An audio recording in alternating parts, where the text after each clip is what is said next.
they can come into our reality, which is vibrationally not totally compatible with them, therefore they can't stay too long before they get dismantled vibrationally and badly affected. But one way they can stay longer is by drinking human blood.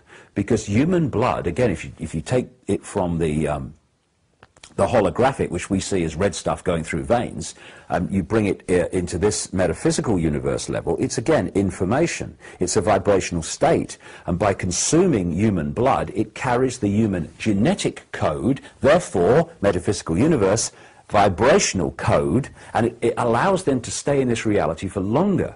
And so this is one reason, there will be others, but this is one reason why, where you follow these bloodlines through, etc., you eventually hit things like pedophilia, and you hit Satanism, human sacrifice. Human sacrifice to who? The gods, the reptilian gods who feed off that energy of terror and fear, etc., which a satanic human sacrifice systematically builds up in the way it's done.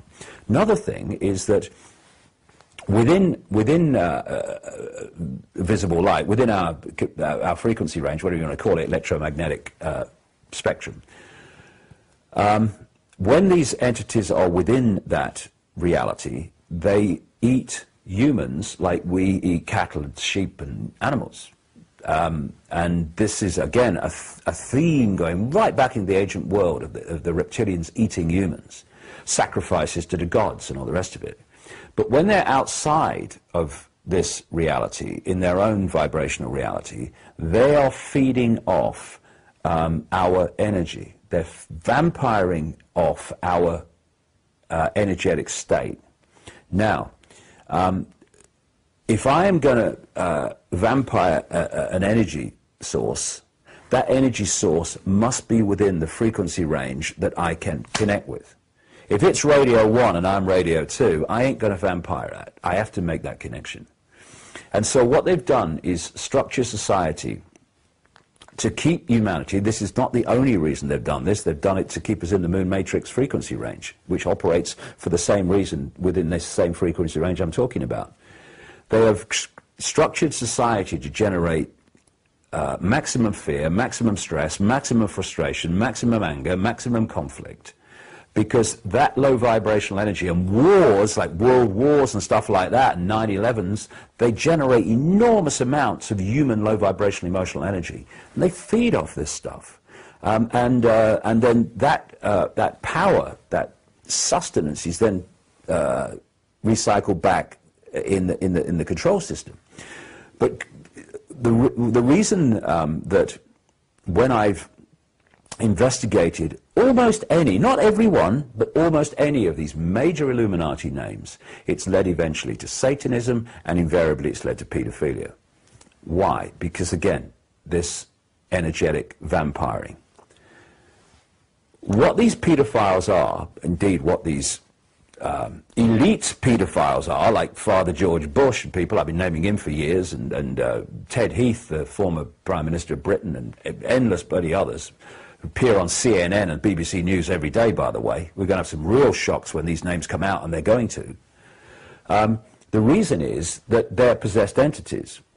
And in the general population, where people do not have famous names but are pedophiles, the same principle applies.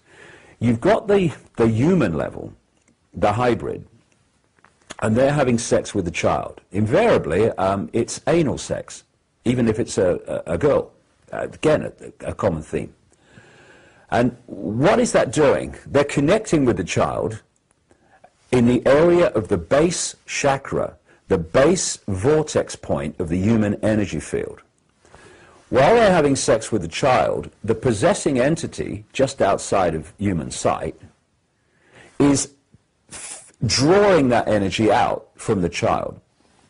And there is something for these reptilians about energy before puberty, a child's energy before puberty. Because as we all know, when you reach puberty, there is a dramatic chemical change that takes place.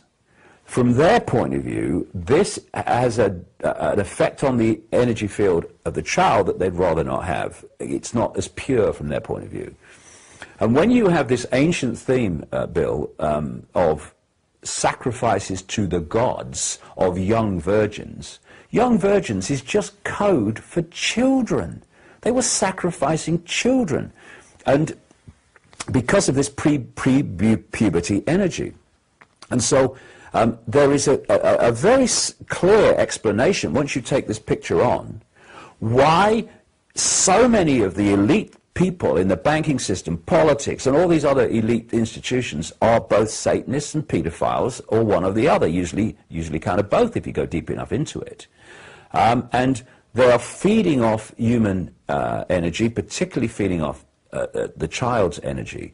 And I read a passage in one of the Carlos Castaneda books, after I understood all this, where he's quoting his shaman source. Carlos Castaneda books were in the 60s, that kind of period, when he was writing about the teachings of someone called Don Juan Matos, a Central American shaman. Some people say Don Juan didn't exist. I tell you what, if he didn't exist, well, you know, Castaneda was a bloody genius then, because what he put in his mouth was unbelievably accurate. And Don Juan Matos talks about the predators who came from the distance of the cosmos to take over humanity. And he talks about how they took over the mind of humanity. And a direct quote, they gave us their mind. I say that's how they did it. That's how they've done it. That's how they're doing it. And he also talked about the fact that these predators targeted the pure energy field of children, and they fed off it, so that if you saw the child in its full energetic magnificence, it was a bright, shining, vibrating field of awareness. What he said was, if you saw the child as it entered adulthood, it would be a tiny, tiny energy field with virtually no luminosity. And as he put it, just enough to live, but no more. And this is what they're doing in all these different facets we've talked about today. They all fit. It's a picture. Is there more to know? Are you bloody kidding? My God, there's a lot more to know. And I'm not saying that I'm describing everything that there is to know. Absolutely not. The rabbit hole goes so deep. But what we're beginning to do is get the structure within which it works. And when you're putting a jigsaw puzzle together, I find anyway, not that I've done one for ages, that when you get the frame of the picture in place, all those bits with the straight edges, then you start to see much easier where the other pieces go. And of course, the more pieces go in, you start to know where this piece goes, because now you've got a much better idea of the picture, and that's where we're moving now. But my goodness me, have we got some shocks and surprises to come, well and over above what I've been already talking about.